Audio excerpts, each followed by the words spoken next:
TS4 news కి స్వాగతం. ముందుగా ముఖ్యాంశాలు. జాట్లదే ప్రాబల్యం, బీజేపీపై గుర్రు, కాంగ్రెస్ కు కలిసొచ్చిన భారతదేశ పురోగతి గిరిజన సమాజ వృద్ధిపై ఆధారపడి ఉందని గాంధీ విశ్వసించారు. ప్రధాని మోదీ కుమార్తెలతో కలిసి శ్రీవారిని దర్శించుకున్న పవన్ కళ్యాణ్.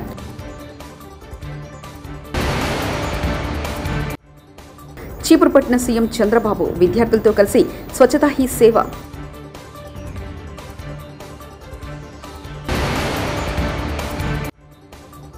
వారికి డ్రగ్స్ అలవాటు చేసింది కేటీఆర్ కాదా, మంత్రి కొండా సురేఖ.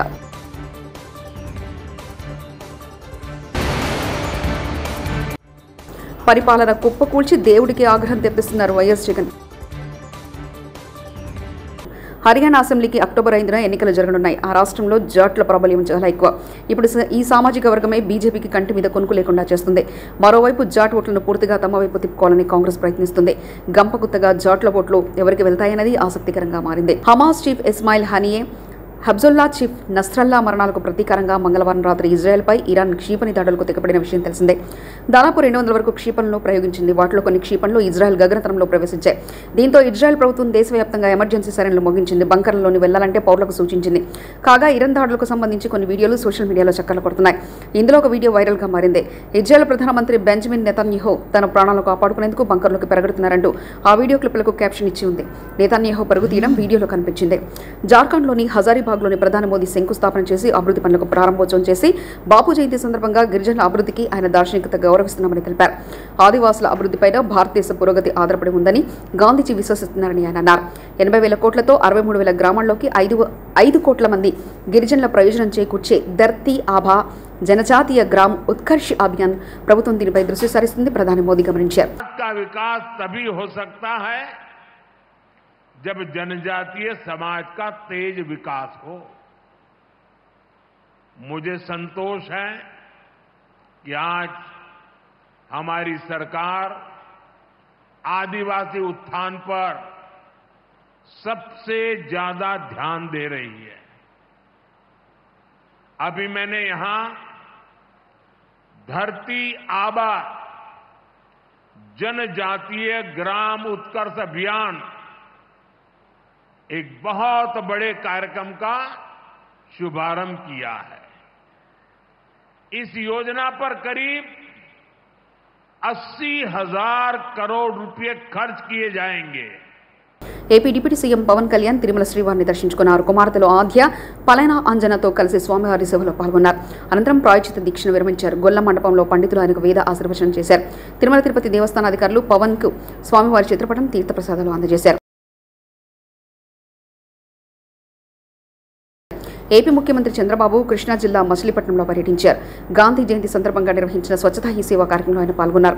విద్యార్థులు పారిశుద్ధ కార్మికులతో కలిసి స్వయంగా చీపురు పట్టి ఊడ్చారు. పారిశుద్ధ కార్మికులతో కలిసి టీ తాగారు. వారి సమస్యలు అడిగి తెలుసుకున్నారు. నేషనల్ కాలేజీ ప్రాంగణంలో గాంధీ విగ్రహానికి చంద్రబాబు నివాళులర్పించారు.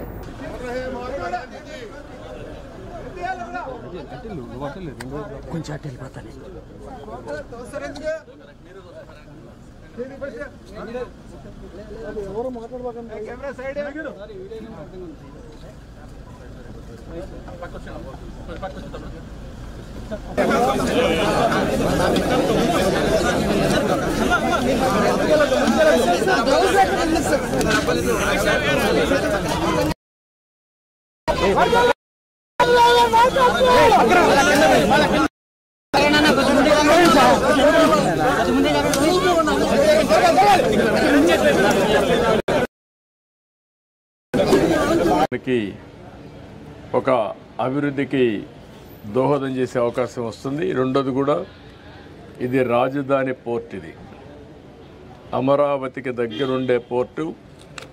ఒక 45 నిమిషాలు, 1 గంటలో ఇక్కడికి వచ్చే అవకాశం ఉంటుంది. కాబట్టి ఈ పోర్ట్ని అన్ని విధాలు అభివృద్ధి చేసుకుంటే ఈ ప్రాంత ప్రజలకే కాకుండా రాజధానికి కూడా ఎంతో ఉపయోగపడే పరిస్థితి వస్తుంది. దానికి కూడా స్ట్రీమ్ లైన్ చేస్తాం. ఎక్స్టర్నల్ రోడ్స్ కానీ, అదే మరి ఇక్కడ కావాల్సినటువంటి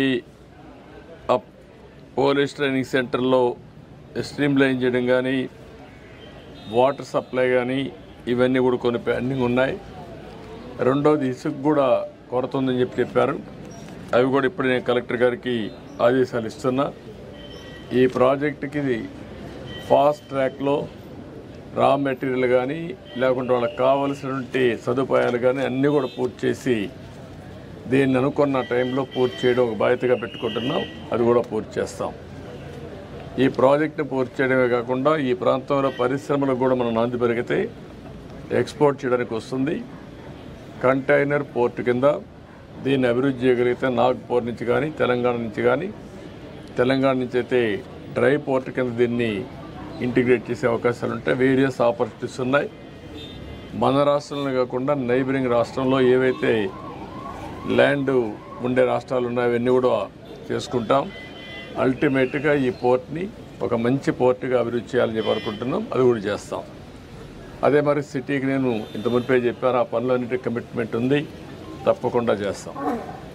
ఇది బ్రీఫ్గా ఈ పోర్ట్ గురించి ఎక్కువ ఎంఫసైజ్ చేయాలనే ఉద్దేశంతోనే మళ్ళీ ఒకసారి మిమ్మల్ని రమ్మన్నాను. మీరు రాలేకపోయారు. దీనికి ఎన్నో ఉద్యమాలు చేశారు.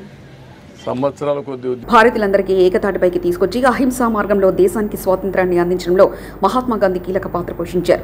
మహాత్ముడి జీవితం గురించి అందరికీ తెలియాలనే ఉద్దేశంతో మహాత్మా గాంధీ చారిటబుల్ ట్రస్ట్ ఆధ్వర్యంలో తెలుగు రాష్ట్రాల్లో గాంధీజీకి గుడి నిర్మించారు. నల్గొండ జిల్లా చిట్యాల మండలం పెద్ద కాపర్తిలో 4 ఎకరాల విస్తీర్ణంలో గాంధీ గుడి నిర్మించి నిత్యం ప్రత్యేక పూజలు నిర్వహిస్తున్నారు. మరోవైపు గాంధీ జయంతి సందర్భంగా పల్నాడు జిల్లా నరసరావుపేటలో బాపూజీ ఆలయాన్ని ప్రారంభిస్తున్నారు. భారత కార్యనిర్వాహక అధ్యక్షుడు కేటీఆర్పై మంత్రి కొండా సురేఖ సంచలన ఆరోపణలు చేశారు. ఆయన తీరుతో సినీ పరిశ్రమలో కొంతమంది ఇబ్బంది పడ్డారని, కొందరు హీరోయిన్లు సినిమా ఫీల్డ్ నుంచి తప్పుకుంటే మరికొందరు త్వరగా పెళ్లి చేసుకున్నారని వ్యాఖ్యానించారు. హైదరాబాద్ మీడియాతో ఆమె మాట్లాడారు. ఫోన్ ట్యాపింగ్ అవును చేసింది ఎవరు? మీరే కదా. మీరు చేయడం అనేది తప్పు అని చెప్పి మేము బహిర్గతం చేశాం, కానీ పేర్లు చెప్పలేదు కదా. ఈ రోజు నేను చెప్తా ఉన్నా కదా, నాగ చైతన్య సమంత విడిపోవడానికి కారణం కేటీఆర్ఏ. ఈరోజు చాలా మంది హీరోయిన్లు తొందరగా పెళ్లిళ్ళు చేసుకొని సినిమా ఫీల్డ్ నుంచి తప్పుకోవడానికి కారణం కూడా కేటీఆర్ఏ. ఆయన ఆ రోజు మత్తు పదార్థాలకు అలవాటు పడి వాళ్ళను కూడా మత్తు పదార్థాలకు అలవాటు చేసి రేవ్ పార్టీలు చేసుకొని మదమెక్కి వాళ్ళ జీవితాలతో ఆడుకొని బ్లాక్ మెయిల్ చేసి వాళ్ళను ఇబ్బంది పెట్టినటువంటి వ్యక్తి కేటీఆర్. అది అందరికీ కూడా తెలుసు, సినిమా ఫీల్డ్ లో అందరికీ తెలుసు. అది ఓపెన్ రహస్యము. ఎందుకేడు దొంగ పట్ల నా మీద వ్యక్తిగతంగా నా క్యారెక్టర్ అసోసియేషన్ చేసినప్పుడు నేను ఎందుకు దొంగ ఏడుపులు ఏడుస్తాను? నువ్వు ఎవరి మీద వచ్చినప్పుడు ఏడిస్తే ఏదో నాటకం చేసినట్టు నా క్యారెక్టర్ అసాసినేషన్ చేస్తారు, నా మీద అసభ్యకరమైనటువంటి పోస్టులు పెడతారు. సిగ్గు లేకుండా మీ భారతీయ రాష్ట్ర సమితి పైన పేరుంటది, అకౌంట్ పేరు కింద మీ ఫోటోలతోటి కామెంట్లు ఉంటాయి. చుట్టూ పచ్చదనం పరుచుకున్న కొండలు, ఆహ్లాదకరమైన వాతావరణం, అప్పుడప్పుడు అటుగా వెళ్తూ పలకరించే గజరాజులు, ఇలాంటి ప్రకృతి రమణీయ ప్రదేశంతో ఆ చెట్టుపై అందంగా కట్టిన ట్రీ హౌస్ పర్యాటకులను విశేషంగా ఆకట్టుకుంటుంది. ప్రముఖ మలయాళ నటుడు మోహన్ లాల్ నటించిన భ్రమరం సినిమా చిత్రీకరణలో భాగంగా నిర్మించిన ఈ ట్రీ హౌస్ ఇప్పుడు ది భ్రమరం వ్యూ పాయింట్గా పిలుస్తున్నారు. కేరళలోని అడిక్కి జిల్లా కంతలలో ఈ అందమైన కొండ ప్రదేశం ఉంది.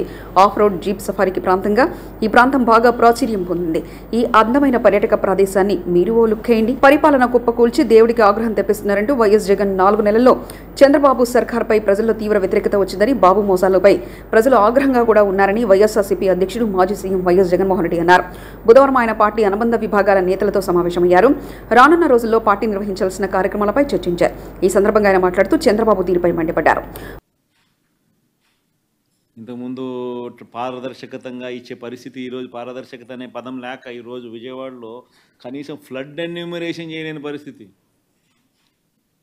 ఇన్ని ఇళ్ళు మునిగినాయి, ఈ మునిగిపోయిన ప్రతి ఇంటికి సహాయం చేయాలనుకుంటే కనీసం ఆ ఇళ్ళకు కూడా సహాయం చేయలేని పరిస్థితి. ఇప్పుడు కలెక్టర్ల దగ్గర చుట్టుముడుతున్నారు ప్రజలు. అంటే ఒక ట్రాన్స్పరెన్సీ లేదు, ఒక పారదర్శకత లేదు. కొందరికే నచ్చినోనికే ఇవ్వాలనుకుంటే ఇస్తారు. ఇవన్నీ స్టార్ట్ అయిపోయినాయి. 4 నెలలకే ప్రభుత్వం మీద వ్యతిరేకత అన్నది తారాస్థాయికి వెళ్ళిపోయి, ఏ తారాస్థాయికి వెళ్ళిపోయిందనంటే వాళ్ళకు కూడా అది అర్థమయ్యి టాపిక్లు డైవర్ట్ చేసేందుకు కొత్త టాపిక్లు తీసుకొస్తూ ఉన్నారు.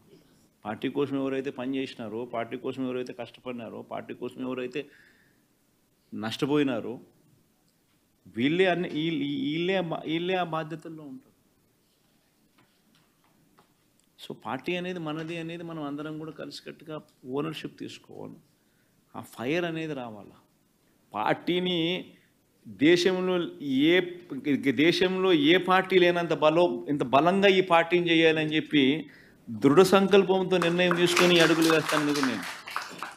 అందుకని అడుగులు వేస్తాను. కేవలం ఎన్నికలు అయిపోయి 4 నెలలు కూడా కాల, 4 నెలలు అయింది. 4 నెలల్లోనే ఇంతగా నేను మిమ్మల్ని పిలిచి, మిమ్మల్ని మోటివేట్ చేసి, జిల్లా అధ్యక్షులను నియమించి, కొత్తలను వాళ్ళను మోటివేట్ చేసి, ఈ స్ట్రక్చర్ మళ్ళీ తీసుకొని రావాలని చెప్పి, ఇంత ఆర్గనైజ్డ్గా చేయాలని చెప్పి ఇంత మోటివేట్ ఎందుకు చేస్తా ఉన్నానంటే కేవలం అదే, ఆ ఫైరే. ఎట్టి పరిస్థితుల్లోనూ this party should become the strongest party in the country. కొన్ని లక్షల మంది మనల్ని ప్రేమించిన కార్యకర్తలు, కోట్ల మంది మనకు అభిమానించే ఓటర్సు, ఇంతమంది అభిమానస్తులు మనకు ఉన్నారు. వీళ్ళందరి కోసం మనం నిలబడాల్సిన అవసరం ఉంది. వీళ్ళందరికీ మంచి చేయాలని అంటే మనం ఆ సీట్లో ఉండగలిగితేనే మంచి చేయగలుగుతాం. దానికోసం అని చెప్పి మనం గట్టిగా యుద్ధం చేయాల్సి వస్తూ ఉంది. ఖచ్చితంగా గుర్తుపెట్టుకున్నాం. సో ఒక స్ట్రక్చర్డ్ పద్ధతిలో పార్టీ బలోపేతానికి గ్రామ స్థాయి నుంచి పార్టీ ఆర్గనైజ్డ్ స్ట్రక్చర్గా తయారు చేయడం కోసం, ఆర్గనైజ్డ్గా ఉండేదానికోసం బిల్డింగ్ స్ట్రక్చర్ తీసుకొచ్చే కార్యక్రమం చేస్తూ ఉన్నాం. ఆ దిశగా అడుగులు సీరియస్గా వేస్తూ ఉన్నాం. ఇప్పటికీ 4 నెలలు అయిపోయింది. ఇప్పటికే ప్రభుత్వం మీద వ్యతిరేకత గమనిస్తూనే ఉన్నాం. ఒక పక్క సూపర్ 6లు లేవు, ఒక పక్క సూపర్ 7లు లేవు, ఒక పక్క అబద్ధాలు అన్నది మోసం కింద కన్వర్ట్ అయిపోయింది, మోసం కింద కన్వర్ట్ అయింది, కోపం కింద కన్వర్ట్ అవుతుంది ప్రజల్లో.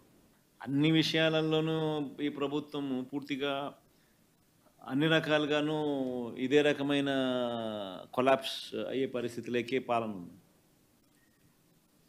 స్కూళ్ళు పోయినాయి, ఫీజు రీయింబర్స్మెంట్లు పోయినాయి, హాస్పిటళ్ళు పోయినాయి, ఆరోగ్యశ్రీలు పోయినాయి, ఆరోగ్య ఆశ్రయాలు పోయినాయి, డోర్ డెలివరీ పోయింది, జన్మభూమి కమిటీలు వచ్చినాయి. సో ఎన్ని కనిపిస్తూ ఉన్నాయండి.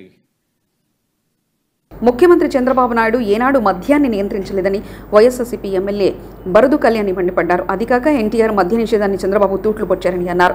ఆమె బుధవారం మద్యం పాలసీపై మీడియాతో మాట్లాడారు. మద్యం మీద, మద్యం అమ్మకాల మీద నియంత్రణ ఉంటుంది, కానీ ప్రైవేట్ పరం చేస్తే ఇవన్నీ విచ్చలవిడిగా మద్యం అమ్మకాలు ఈ రాష్ట్రంలో పెరిగిపోవడానికి ఆస్కారం ఉంది.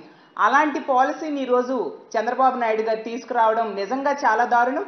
మహిళలందరూ కూడా దీన్ని తీవ్రంగా వ్యతిరేకిస్తూ ఉన్నారు. ఎన్నికలప్పుడు ఎన్నెన్నో హామీలు ఇచ్చారు.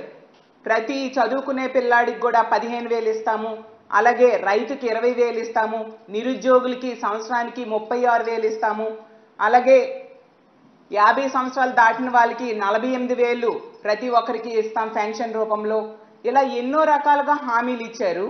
కానీ ఈరోజు ఏ ఒక్కటి నెరవేర్చలేదు. సరి కదా, తల్లికి వందనం అని చెప్పి 100 రూపాయలకే మద్యం ఇచ్చే పరిస్థితి రాష్ట్రంలో నెలకొలేట్టుగా చేశారు. అలాగే ఈ మద్యం దుకాణాలు అనేవి ప్రైవేట్ పరం చేయడం వలన ఇంచుమించు 1,500 మంది ఉద్యోగ అవకాశాన్ని కోల్పోతారు. ఎందుకంటే ప్రభుత్వ ఆధీనంలో ఉండేటప్పుడు అందులో ఉద్యోగం చేసిన వాళ్ళు ఈరోజు నిరుద్యోగులు అయిపోయే పరిస్థితి.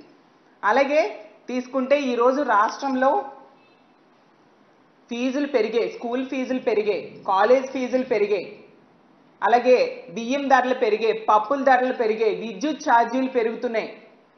అన్ని రకాలుగా ధరలు పెంచేసి మద్యం మాత్రం 99 రూపాయలకే క్వార్టర్ ఇస్తామని చెప్పి ఇష్టం వచ్చినంత తాక్కోండి, మీ కుటుంబం ఏమైపోయినా పర్వాలేదు అన్నట్టుగా ఈ చంద్రబాబు నాయుడు గారి ప్రభుత్వం ఉంది.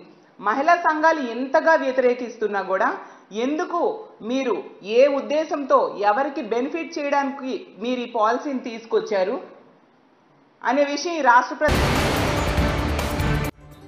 జాట్లదే ప్రాబల్యం. బీజేపీపై గుర్రు కాంగ్రెస్కు కలిసొచ్చిన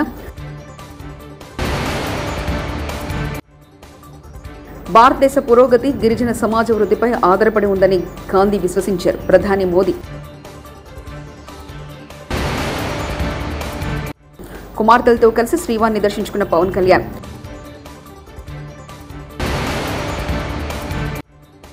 చీపురు పట్టిన సీఎం చంద్రబాబు విద్యార్థులతో కలిసి స్వచ్ఛతా హీ సేవ.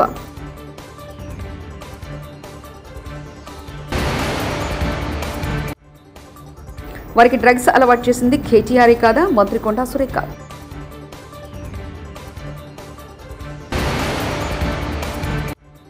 పరిపాలన కుప్పకూల్చి దేవుడికి ఆగ్రహం తెప్పిస్తున్నారు వైఎస్ జగన్. TS4 న్యూస్ ఇంతటితో సమాప్తం. చూస్తున్నారండి TS4 తెలుగు.